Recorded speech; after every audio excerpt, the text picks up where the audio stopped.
Happy New Year, everybody. Are we still saying that? How long till it's weird? I'm going to say this to people till summertime. So, Happy New Year. We're wrapping up the break before the new season and getting ready for the new year. See, there it is again.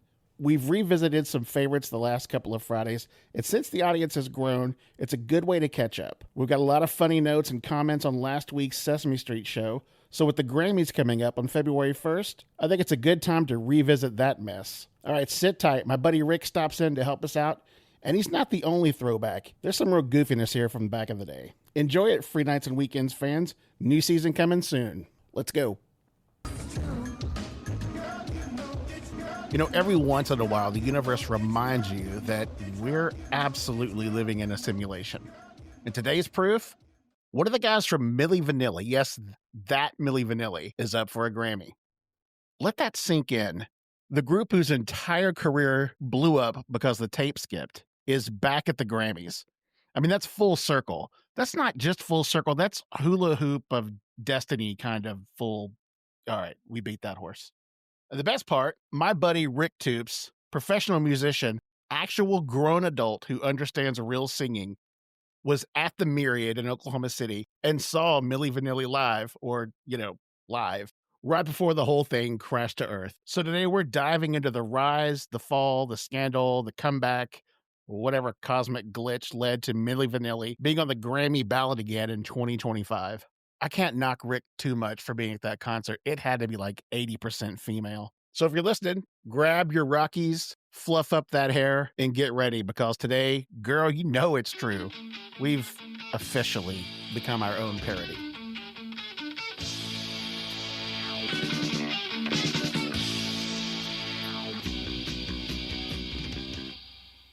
All right, welcome in, Rick. Everybody's heard him before. He was on our Napster episode, and he's back today. Napster. Yeah, that was awesome. That was a good one. Good to be back, man. Good to hear your voice. All right. Glad to have you. So you're going to have to, this is a Gen X podcast. People know Milli Vanilli, but you're going to have to explain yourself on a couple of these things. Okay. All right. What do you want to know, man? So, first of all, welcome in, everybody. We're going to get Rick's perspective on this story. First of all, let's start with just the weirdness of that. So the half of Milli Vanilli that's still around. Yeah. 35 years after they gave their Grammy up because they were, this big lie. Yeah. One of them's up for a Grammy again. Yeah. Awesome. I think it's great. I mean, I love when any of those guys get the victory lap, It's like they were huge, then they went away, and then whenever things come back around again, which Netflix made that happen for those guys, Yeah. But yeah, take your victory lap, man. Get out there and save your money this time. So here's a little bit of background, particularly for the younger viewers. Milli Vanilli was a pop duo in the very, very late 80s. They were huge. Oh yeah. They were everywhere, and they were one was French, one was German. They were two black dudes. So they were culturally French and German. They had the thick accents. They had the Grammy revoked. I remember the press conference where they handed it away. And that brings us to Oklahoma City at the Myriad. And I feel like bringing you back to the police station. Oh yeah. Bright lights. Rick, why were you there? Well, at the time I lived in Stillwater. I was going to school out there, and I was doing the morning show on 92.5 KKND. 105.5 KKND. It's been a few years. So we got tickets to every show to give away on the air. Well, I gave the first two from every show to myself.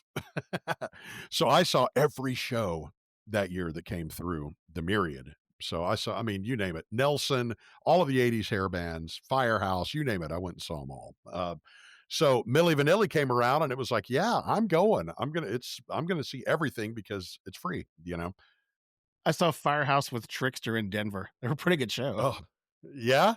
Yeah, it really was. And I see those guys back out again too. Good. Take your victory lap. Yeah, no problem Make with your that. money again. Yeah. Yeah. So there's still a little that we haven't covered here. So you're there at the show, and this is Yeah. before the big hubbub. And to back up for those that aren't aware of the story, this famous duo was part of an MTV push. They had CNC Music Factory was another one of those dance club bands. Yeah. Who was the Latino dude with the long hair? Rico Rico that's Suave. the guy, yeah. He was on the bill, and so it was just, oh god, I cannot imagine going to one of these shows Yeah. with, I Oh, just it was quite the sight, what was it like there?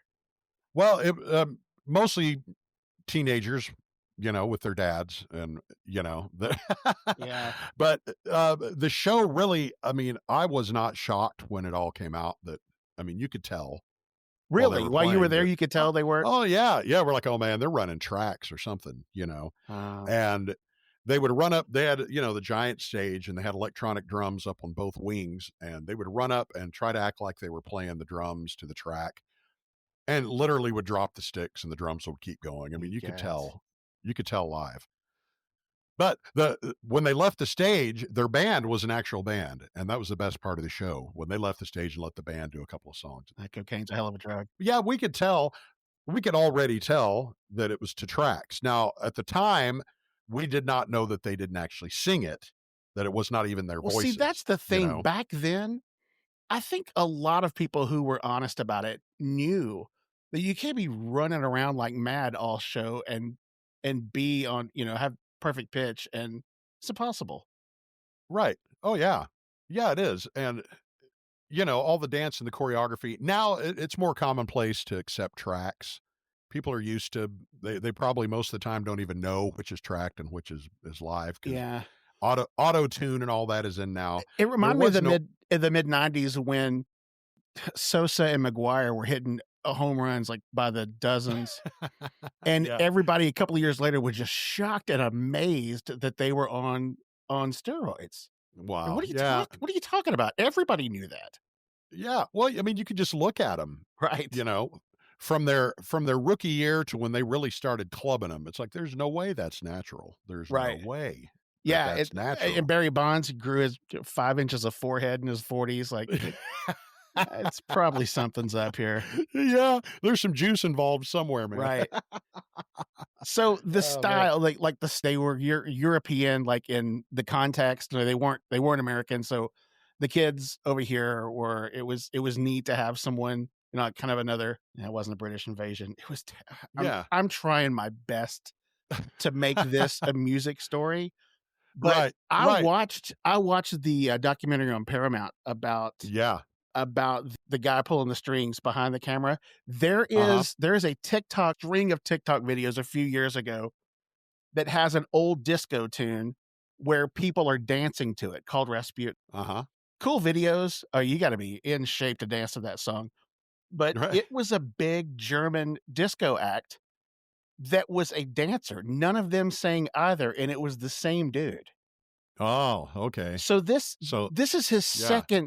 second dip into this pond. He'd already done it and made a fortune Right, with this other band, right. and now he's gonna try it again, and the aggravating thing about the documentary is towards the end, it was kind of a sympathetic view of these 2. Yeah, Like, I didn't have any money, and somebody approached me with that, like, instant stardom, and you could fly right. around the world, and, eh, Yeah, it'd be maybe. hard not it would be hard not to fall for it, and MTV made all that happen too with the look. They had a very cool look.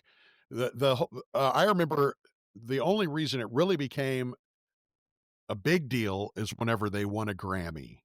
Right. Because, all the other ones, the Billboard Award, all of those are pretty much bought and paid for. Well, last week I blurted out all the thank yous and credits for the end of the year show. Well, the Thanksgiving show, thankful and all. I probably missed some people, but that's on you. You got to try harder. Muscle your way up to the front of the line. As always, if you enjoy the show, send it on to people that you think would enjoy it as well. And if you don't enjoy it, do that anyway. Hit us up on Facebook at Free Nights and Weekends Podcast. Feel free to pile in there with any comments, show suggestions, arguments, whatever you got. And if you are enjoying the show, find your way to the review section of wherever you listen, tap that 5-star, and tell the world how great we are. Just for that, I'm going to cut this thing short. Back to the show. No more browbeating. But the Grammys are voted on by other musicians, and they're supposed to be like the Oscars. They're supposed to be about the art, Right. not about anything else. And so when they won the Grammy, that's when it became a stink, because like, okay, the Grammys are not about show and about all that. It's about music. And you guys didn't even do this, didn't even sing it. So they had to give it back. Were their abs even more powerful live? Yeah, they were something. Half shirts were in then anyway, you know. So I looked it up. That year, they won in 1990. Milli Vanilli did win Best New Artist, beating out nominees, including Nina Cherry, whose brother Eagle Eye had a hit too, I think, back then. Yeah. Soul to Soul, Indigo Girls. Man. Those Subaru driving Atlanta chicks with their guitars. Yeah. What kind of Subaru do you drive? That's awesome. Right. Yeah. And then again, at the end, they beat out Tone Loc. Yeah. And see, say what? you know, poor guy. When you say it that way, that was not a very deep right. talent pool for new artists that year. You gotta think, yeah, they just kind of toss the trophy towards them and like a wedding bouquet. Whoever catches it, just take it. Tone Loc ripping off Van Halen, or two guys that aren't actually singing the song. Right. Let's see. You know, boy, he did. Crazy. Jamie's Crying's drum fill at the very beginning. Oh yeah, yeah. The And then whole song. and then Eddie himself at the After Wild thing. Yeah, Now exactly. I'm mad all over about that. Yeah. So samples at the show. Yes. You know, being a musician, what's worse? Is lip syncing worse than auto tune? What's the worst sin for a live musician? Well, lip syncing is definitely worse. The deal back then is there was no auto tune yet. Right. It had not been developed, so it's so good that now people don't even know. The only way they know is if it's like the Cher song where they intentionally use it right to robot voice. But it's so good now that they use it on everyone. At least at some point they dial it in there. It's so good now. And that makes me wonder about which one is it that's out touring now? Is it Fab or Rob? I can't remember who it is. Rob's not available. Sadly. And that's a sad story too. Right. That whole it really is. He went crazy and ended up in some guy's house, right? Right. Yeah. And then so it's Fab. Fab's the one that's going to be picking up the hardware if he wins. We'll get to that here in a second. What was the crowd's reaction when you saw him? And this was right before the fall, right? Right. Yeah, this was definitely right before it all came out. It was only that one tour that they had done. Right. And again, I don't know. We were kind of out of place there. It was a younger crowd and they were just screaming and having a good time. I didn't notice anybody really taking it that serious. That's part of it. Yeah, that makes sense. Nobody was really there. They were they were a spectacle more than music. I remember it was like, oh man, there's the two dudes with dreadlocks doing that weird dance side to side thing. That makes sense. So you were right there before it exploded. Let's get a little background there. I heard an interview with Julie Brown, and she was the British VJ at the era that kind of fostered in that sort of music. That back then MTV seemed to have a DJ for each kind of, Adam Curry did hair metal. Right. And the original guys were gone. So she was the club music girl. And she said in an interview that when it happened, and I think this was I should look this up, Connecticut, somewhere in New England, the tape skipped on one of their hits. Or CD, whatever. And so it over and over and over, it's playing, it's skipping. Yeah. It's so they both bolt off stage. Right. And she said she was back there. She said, what are you doing? And they told him, she said, go back out there. It's kind of an industry nod. People know dance, club music is mostly electronic anyway. Right. Just go out there and do it. And so I think had they just powered through it, it wouldn't have been a big story. Right. And again, the main thing was the Grammy. Right. The Grammys, they wanted their award back because, okay, you guys want to do showbiz and you want to lip sync to somebody else, fine, do that on your own time, but this is serious, Man, that's you know? embarrassing. That Yeah. for the entire industry and particularly for the award. Now, from what I understood from the documentary, is that someone within the camp That's nominated what I them. was getting ready to say. It's like, Oh, dude, is the conspiracy was that it was an inside job? yes, but from what I can Wow. tell, he didn't mean anything by it. He was like, "Hey, these guys are selling crazy albums. It would be great pub for us to get them a nomination." So he nominated Yeah. them, and I think it was Arista Records. Uh-huh. Clive, what's his name? Yeah, Clive Davis. Yeah. Davis, yeah. He just went unglued, like, "What are you doing?" Right. Like, Right. but it didn't point him out as knowing about it, but, Davis, one of your dudes get nominated for a big award. Why are you upset? Right. Perhaps you did know something? Right. Right. Well, So and then there's the whole one of their management or somebody decided to let the cat out of the bag and they did it on purpose live, let the recording skip to bring it all to an head.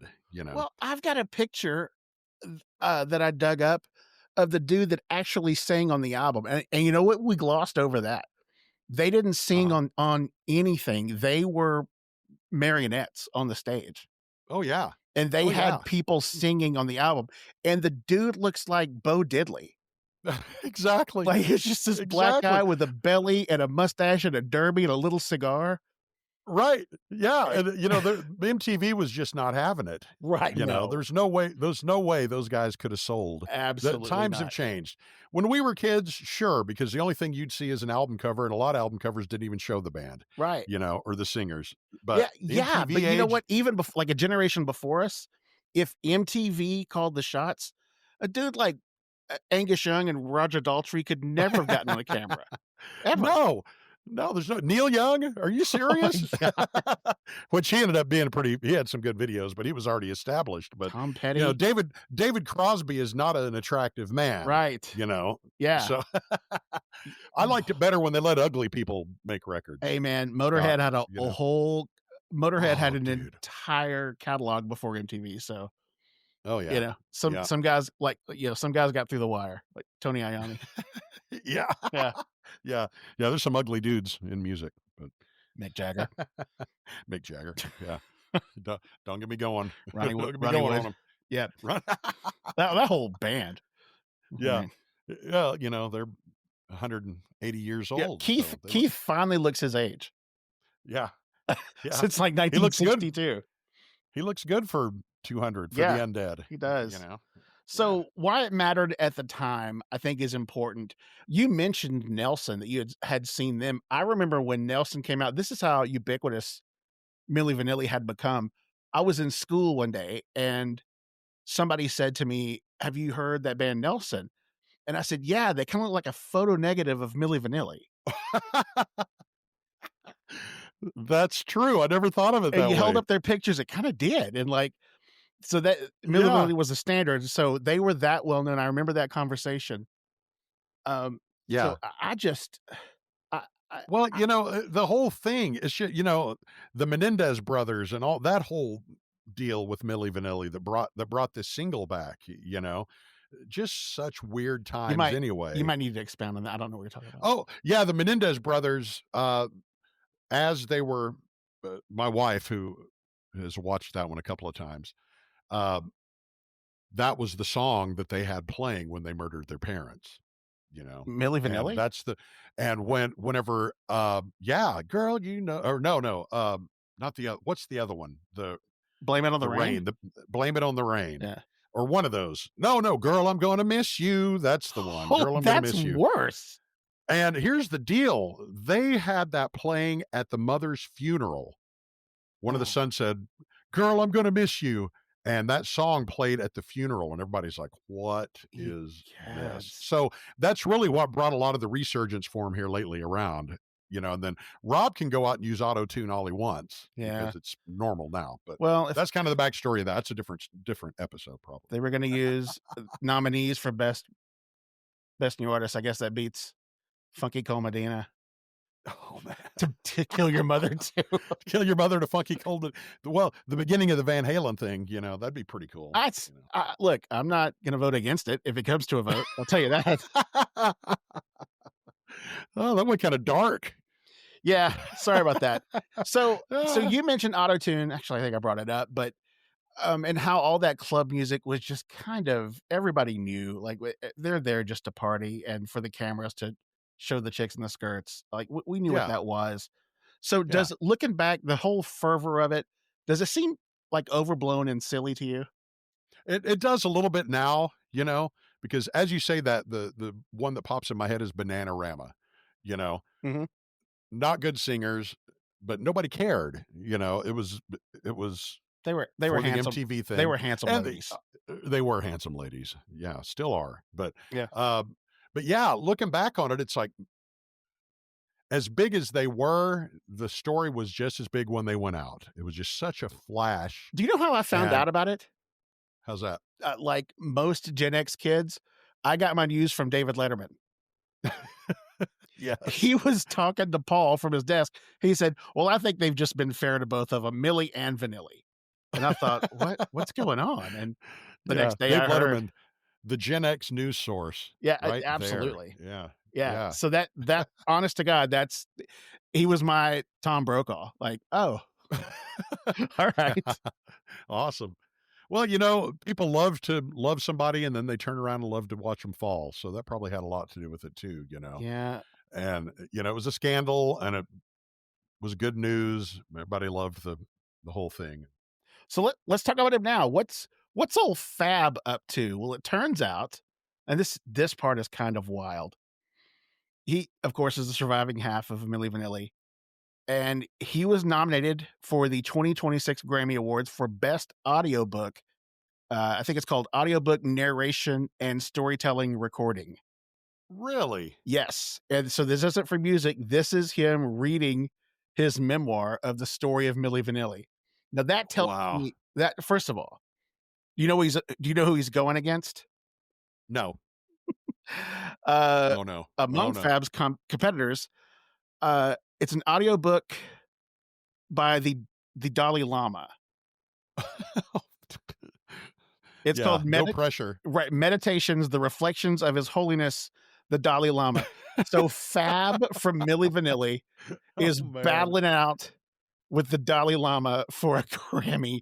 Dude, this thing can't you can't make this up. You just can't make this. That's the weirdest. Yeah. So come on. At this point, I'm like, fellas, what are you doing? Yeah, man, give it to Fab. Give it to Fab. I mean, the Dalai Lama, he's great and all that, but give it to Fab. Come on. Fab dressed better. Yes. The nice flowing robes, all that thing. Huh? Right. Yeah. Probably has better abs. I remember the abs. Well, I've never seen the Dalai Lama's abs, so. That's a great point. So a 90-year-old spiritual leader from the mountains of Tibet in the Himalayas somewhere. The seventh son of the seventh son of the Lama, whatever that is. I don't know who this Lama is, but I think you're right.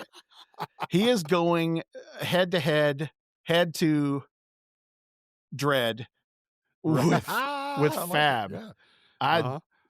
I hope they both show up. Oh, to the awards? Yeah. It'd be embarrassing if the Dalai Lama the same thing. If the Dalai Yeah. I don't look for that either. No. Dolly, what are you wearing, Tom Ford? I'm wearing capri pants and a half shirt. No way. You're not going to believe that. You're not going to believe this. Me too. Yeah. This is the first time Fab has been Grammy nominated. This is the press release in 35 years, ever since the original duo's 1990 implosion and their Best New Artist Grammy was revoked. Part of this smells like the Grammy cooking up some intrigue. Yeah. Like making sure that hey, he's back and he might get to keep this one. Right. A little bit of controversy in there just to boost the ratings maybe a little bit. Yeah. So look, I had a guy on the inside. First of all, I got a bone to pick with you about our days at Eastern Avenue, which is the very first. It's the second episode I ever did. Uh-huh. for the podcast about our days at that baby prison in Moore, Oklahoma. It You was, yeah. you beat me out for a part in the musical. Oh, I did I? Yeah, and I'm Yeah. still bitter about it, but you became a professional musician, and if they had given me the part, we all know I would have squirt somebody with seltzer or hit somebody with a rubber Ah, fish. I think they made the right oh, choice. well, I took myself so seriously back then at 8 in that prison or however old we were, I think it was but 5th grade. Anyway, yeah. Miss Yeah. Peebler made the right choice. I don't know about that, but Would you go see, and I know there's just one of them now, so they can't dance in unison, but would you go see Fab now? uh, I wanna say yes, but, well, if the tickets were free. Yeah, well, they were the first time. Yeah, they If they were the can first meet that time. same standard. Right, otherwise, I would have never gone to that show anyway, but, I don't know, to me, I saw him on Glastonbury this past year Oh, yeah, on and he was great. I was like, "Man, if he would've just shown," but then I thought, "Oh, Auto-Tune." There was no Auto-Tune back then. right. We don't really know if he can sing that well, How does you Glastonbury know? get those huge stars from the past? Yeah, I don't know. I saw Billy Ocean in 2024 on Glastonbury, I and saw he's total Tears for gray-headed. Fear Tears for Fears last year, they killed it. Yeah. Well, that's I'm sure another show too, but one year they had like Corn and then Neil Diamond right after that. Right, you know? right. Yeah, Uh, you get that. You get the Lisa Loeb Twisted Sister bill. Yeah. now, I'd pay to see that show. Yeah, I really I would. would too. Yeah. So, this isn't new. Pop culture recycles everything eventually, and this makes sense. Of course, half of Milli Vanilli is up against the Dalai Lama for a Grammy. Why wouldn't it I, be? I can't believe that. Yeah, that's awesome. All right, I got a couple That's of quick awesome. questions for you before we get out of here. All right. The first thing you remember thinking at the Myriad that night? Why am I here? That's seriously whenever me and my friend Tim, who's a drummer in the first band I was ever in, he went to all of those shows with me because I got the ticket. Yeah, I mean, went to see Rush and all these great bands, and we walked in and we're like, why are we here? Rush, that era. What was that? Roll the Bones. Roll the Bones, Yeah, exactly. Great tour. that Yeah. is a that. Yeah, I'd love to have seen that. So For I asked Unlawful you. Carnal Knowledge, Van Halen. There were some really great shows that we saw, but Let's but it see. was free, and while we were standing there, it's like, "Dude, why are we here?" Is that the one where Alice in Chains opened? Uh, I don't I recall think who it the would have opening been. act Yeah, I was. saw that tour in Denver. Wow. I wasted so Yeah. much money in Denver on music. Did you? Well, That's you why got Red Rocks out there, homie, that's why so, you know. I never had any money. It's like, well, Skid Row's playing McNichols Arena. I won't be Right? able to pay the light bill. Sorry. Yeah, that was a Uh, good time. So I asked you yeah, the other one, lip syncing or auto tune. You said lip syncing. I think I agree with you on that one. yeah. Yeah, I'll take Auto-Tune all day. Lip syncing, again, I'm a musician's musician. I mean, I love whenever Beyonce has all of the moves and all that, Mhm. but if it interfere one or the other, just put the mic down and do the dance and then sing a song or whatever. That's, if you're gonna lip sync to it, that's not doing it Well, for me. I've heard recent recordings of both Vince Neil and David Lee Roth, and I suggest a little auto tune. It's probably a Yeah, good idea. right. I don't even know if that would help those 2 at this point. I don't So, know. yeah. So if you had Yeah. if you, Rick Toops, had to, Yes. let's say you're at the supper club and you had to lip sync one song in public to totally skate. Nobody would know you're lip syncing because you know it so well. Uh-huh. What's the song? Oh, dude, you put me on the spot there, huh? Uh, I don't know. Probably "Girl, You Know It's True" by Milli Vanilli. What about tequila? Yeah. You can pull that off. I would need Auto-Tune for that one. Man, Rick, this has been a treat. I appreciate you coming on tonight. Man, thanks for having me back, Scott. It's always a good time, man. Plug your socials and tell everybody where they can find you. Oh, yeah, every Thursday night at Grand House at 23rd and Classen area in the Asian District with the Mojo Man every Thursday. Sporadically right now, I'm at Juniors on Wednesdays. You just might have to check the schedule. And you can find me at Rick Toops at any of the socials. Just hit at, and I'll pop up on all of them. And check out my music on Reverb Nation. Hey, wherever you're listening to the podcast now, there is a link for Rick on this episode. So just check that out and roll that. And on the way out tonight, we're gonna play one of Rick's tunes. So awesome! Stick around for that. Rick, dude, thank you so much. Scott, thank you, brother. Had a great time. Yeah, I'll talk to you soon.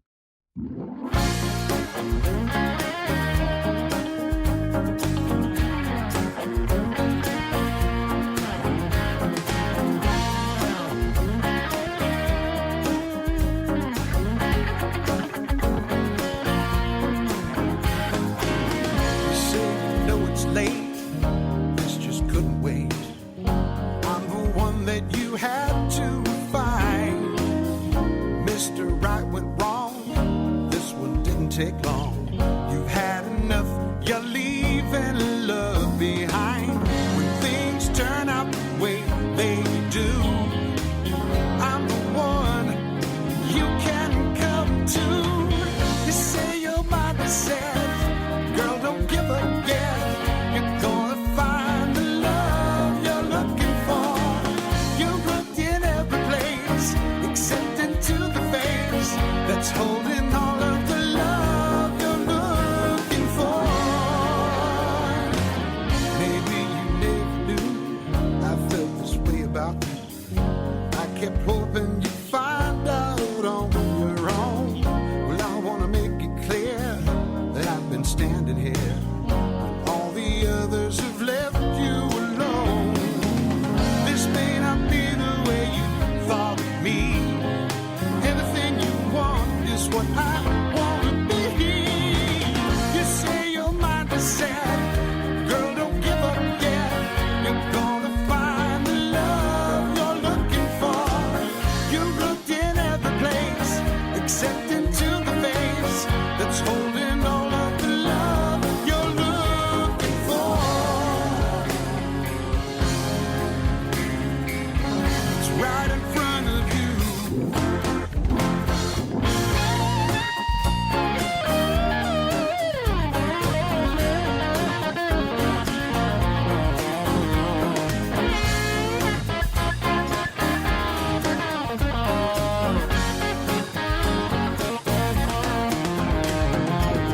Don't stop believing that nobody cares. Stop believing I'll always be there. Girl, don't you give up yet. You're gonna find out